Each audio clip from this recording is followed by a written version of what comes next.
Hello, my name is Scott Johnson, and this is my informational speech for public speaking. The topic of my informational speech is the positive future of artificial intelligence. To begin, I'd like to start with a small story. When I was in high school, I had a teacher named Mr. Keller who would often pump everyone up in the classroom with the statement, "Computers are dumb." This statement held true, as computers mostly require input for everything they do. However, with artificial intelligence, this isn't true anymore. Artificial intelligence, at its core, is often perceived as negative. This is not anyone's fault in particular. But thanks to movies such as Terminator, I, Robot, and Space Odyssey, it has often been seen in a negative light. With this speech, I hope to change that negative light and to show you, everybody who listens, a more positive outlook on AI and a more progressive outlook on AI. To begin, I want to start talking about AI in your home. AI that you have access to and AI that I have access to. This AI, then moving on to healthcare, and finally wrapping it all up with a nice summary explaining AI and maybe one or two downsides. To begin this, I want to start with the most common form of AI around people. That would be digital assistants. This form of narrow AI can do many things, including, according to Time magazine's article on LG light bulbs, control the lighting in your home. These LG light bulbs are the brand used by most digital assistants, and they sort of allow, and according to Time magazine and LG themselves, they have an 80% efficiency over incandescence, meaning you'll save more energy with a least amount of time. Another thing is the digital assistant's ability to condense certain things down. Digital assistants are many things in one: computer, radio, calendar, and even music player.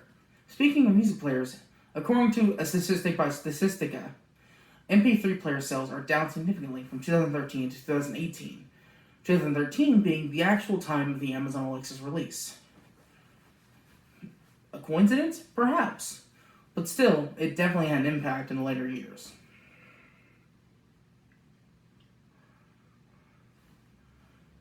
Then we're going to move on to the second topic of AI that is close to us, self-driving cars. Self-driving cars, according to...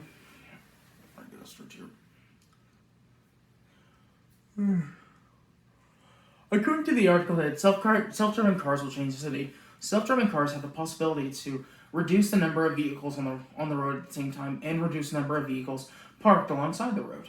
This essentially ensures that vehicles, such as your car, will result in more land for the city because they are more efficiently parked within a parking domicile, compared to normally where you would park your car on the side of the street or in an empty lot or in one of the many normally empty parking lots within a city. Another example of self-driving cars is the safety of the car itself. Self-driving car safety is a heavily debated issue that runs very deep. But there is good news. According to the article titled An Improved Safety Algorithm for Artificial Intelligence Enabled Processors in Self-Driving Cars, implements such a second-generation Xenon processor and an AVNet allow cars to more easily detect oncoming things, and also have more interconnectivity to provide more safety. Now that we've discussed what artificial intelligence can do in more urban areas, let's move on to a more miraculous topic: healthcare. Artificial intelligence in healthcare is a very key and important topic to me, as it's very near and dear to my heart because my mother, growing up, had a lot of health issues.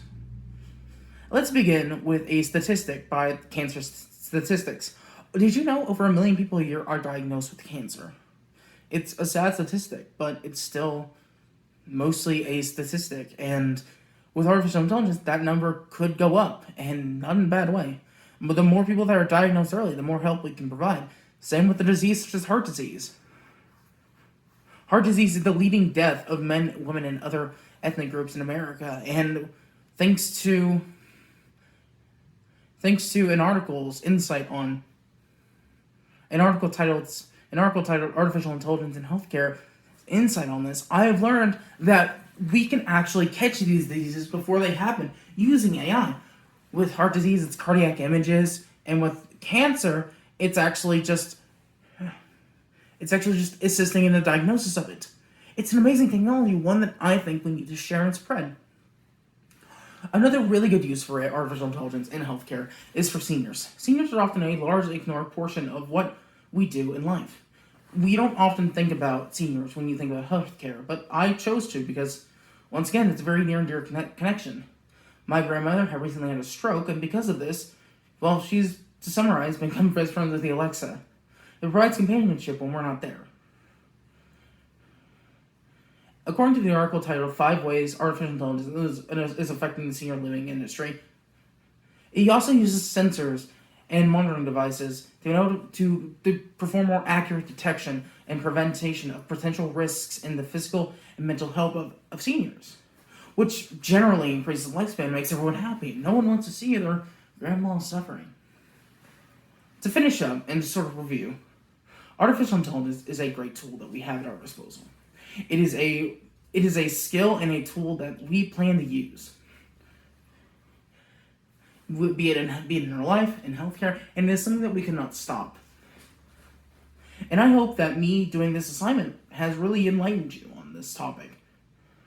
Artificial intelligence is, once again, something near and dear to my heart, and just to inform more people about it makes me as a person happier.